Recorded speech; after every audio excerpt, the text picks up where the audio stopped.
Okay. Happy Good Friday to everybody. Trema. We're over here downtown at Jimmy John's, downtown Las Vegas. It's a majestic day. Beautiful day out here. It's gorgeous. And there's no humidity. It's dry. We only had really, I would say, 2.5 weeks of brutally wind, chill, cold weather coming out of the mountains. And that was about it. And other than that, we've been very lucky out here. Anyway, yesterday, as you know, baseball season started, and the Mets, I caught some of the highlights as they were 3-3 with the, I guess they were playing the Cardinals. Yeah, they scored some runs, too. Yeah, and Syndergaard had about 10 strikeouts, and here it is. They're tied in a 3-3 lockdown, and they only have 3-3, the Mets, which is quite common for the Mets, where they just don't have a lot of balls going out of the infield, and it just gets me that they did score runs late after that. But anyway, aside from that, and aside from the fact that I saw Kershaw get just pounded from the Giants yesterday, no, he only gave up one. What was going on with you, Salami, yesterday? One run only. Well, yeah, did you have anything going at the sports books yesterday, Salami? I was 4-1. I had one loser, the stinky Red Sox, man. Red Sox? To who? The Rays? No, what are you talking about? They got no relief, I guess. They were killing them. They were up 4-0 in the 4-0 in the 8th. 6 runs in the 8th. That's awful. To a team that has 5,000 going to the ballpark, you know that? They're lucky if they get 6,000. Spain had a 3-run. Oh, that's terrible. That's terrible. You know, see, you know what do I got? It's like Jared Jack scoring 38 in the game and beating me. It's the same thing. No, it's pretty bad. I know. It's the same thing. Yep. Anyway, I do have... Wi-Fi networks available. Here we go. Go Vegas. Check that out. I never seen that. What is it? Because I got the USA Today, and I want to discuss one of the things I want to discuss today is the top 200 players as they rank them at their computer sports rankings, and the Nationals have 5 of the first 25 players out of the 200. And I don't understand how this team, just like the Bullets, just like the Capitals, cannot get out. You call the Capitals what? They burned me last year. They should have won. No, but you were using a nickname for the Capitals when you used to play them last year at the sports book. The Punishers. You used to call them the Punishers because of the way they forechecked. During the regular season. And here it is. They go into the first round of the playoffs with the best offense, the hottest goalie, the best scoring line, the best defensive line, and they can't even put up 2 goals a game in the playoffs. I mean, it's just ridiculous. 2 years in a row, they lost to the Penguins. The Penguins took it 2 years in a row.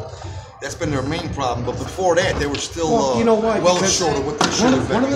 One of the things about the NHL is that in the NHL, the best teams, the best players show up in the playoffs. That's the best sport to bet because of that. You know, it's a lot better than the NBA because they don't show up a lot. No, I know. Dudes do show up, so it's a good sport to bet.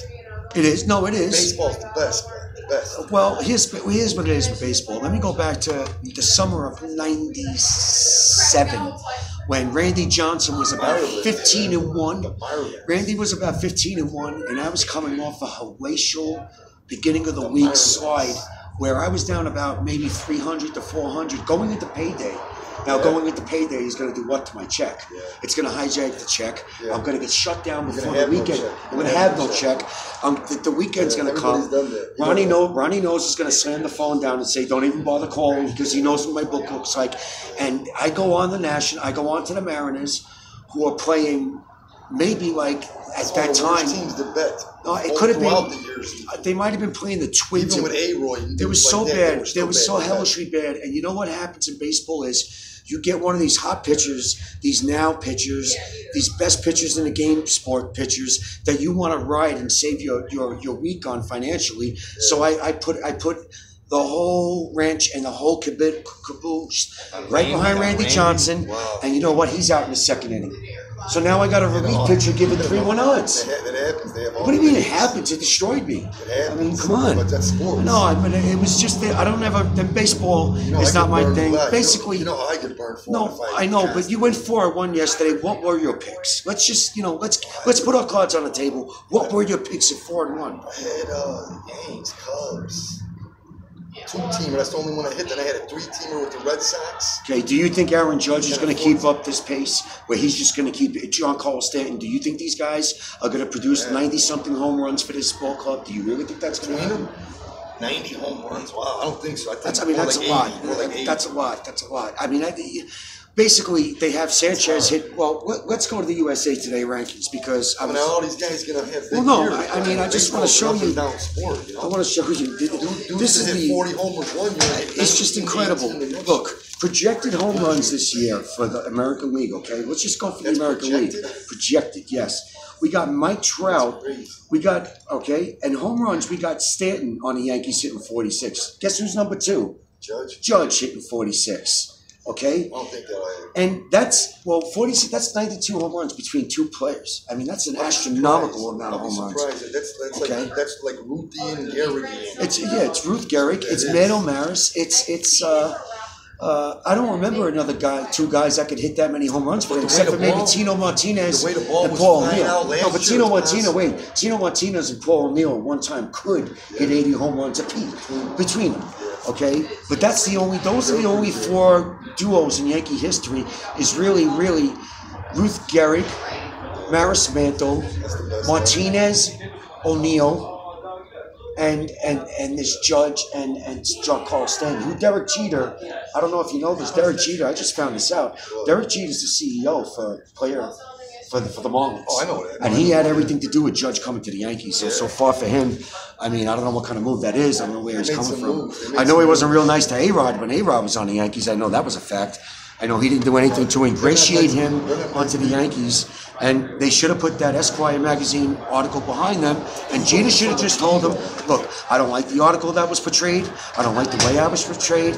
And the fact that you said that anybody could play shortstop for the Yankees and they'd still win a World Series. But you're a Yankee now. You're on our team. Let's go win a World Series. He never did that. He never got out in front of that. And the next thing you know, A-Rod's batting 8th in the second game of a playoff series against the Detroit Tigers, who were a juggernaut that year. Okay, such a juggernaut that they went into the World Series and got blanked and swept like they were standing at a bus stop by the St. Louis Cardinals. Okay, so that really put a bad taste in my mouth about the venerable, all goody two shoes Derek Jeter. Okay, and he was a great clutch player. I'll give him that. I would want him on my team any day. But as far as being a captain and as far as him being that kind of guy for the Yankees, he wasn't Gehrig, he wasn't Mantle, he wasn't DiMaggio, he wasn't Thurman Munson. You know, I'm sorry, he wasn't that guy. You know, he wasn't Mattingly. But anyway, devastating player. Devastating clutch player.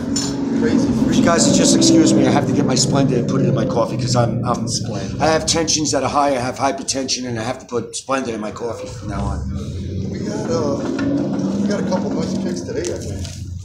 Well, we're going to go through your picks, and we're going into the Final Four weekend as well. I know you're not as heavy. Caleb Smith is facing Kyle. Salami, let me ask you this one question, Salami. I know you're not as heavy as you are on the NCAA as you were years ago. No, do you have any feeling? Not even close? No. The players nowadays, no. Well, is it because they're one and done? Is it because they're diaper daddies? Is it because they go in there 1 year and they leave and they go to the pros? Yeah, of course. Okay. Now let me ask you what. 4 years. Wait a second. When I was growing up, obviously. No, I understand. That means everything. But you're not. Look, the mid majors win these games because they're together 3 and 4 years, yes. And they go up against Kentucky, who's got one bona fide NBA guy, and they beat him because they played together as a unit. And one of the things they lost to K-State. I'm embarrassed to say this. I don't even know who's going into the Final Four. I'm a stock guy. I have the day trading, and I'm not really. We're ready to go tomorrow. All right, so be that as it may, going into tomorrow. The big game, Kansas, Villanova. That's a Final Four game? Tomorrow, yeah. And who are the other 2 teams? Duke? Loyola, Chicago. I used to live a half a block from that place when me and my wife first started dating.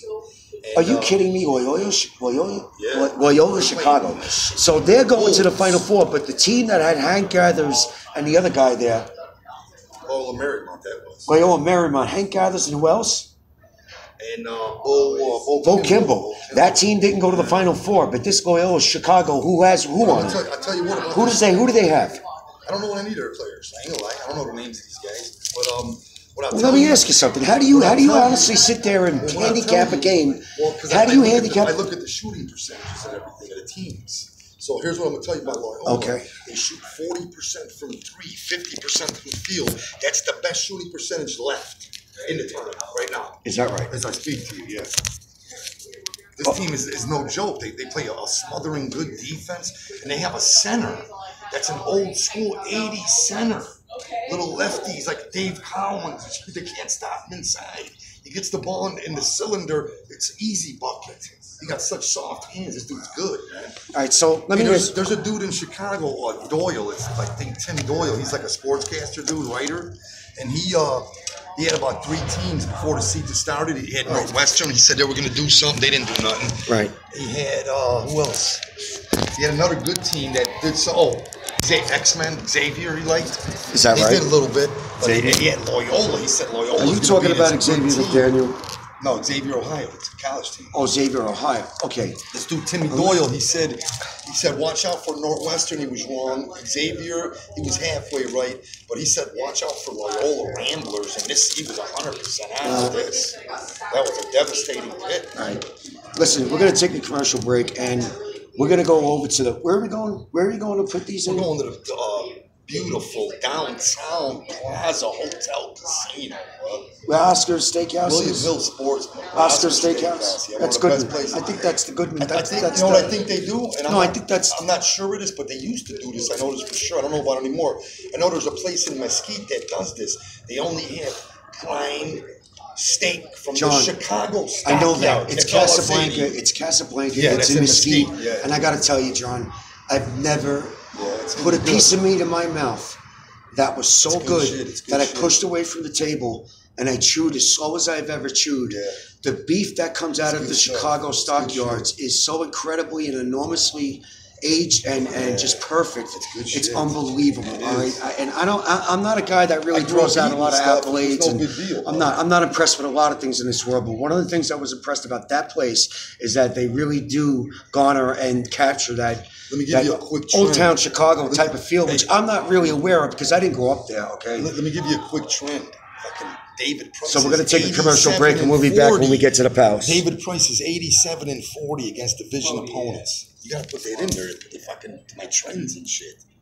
You can't cut that off. He's 87.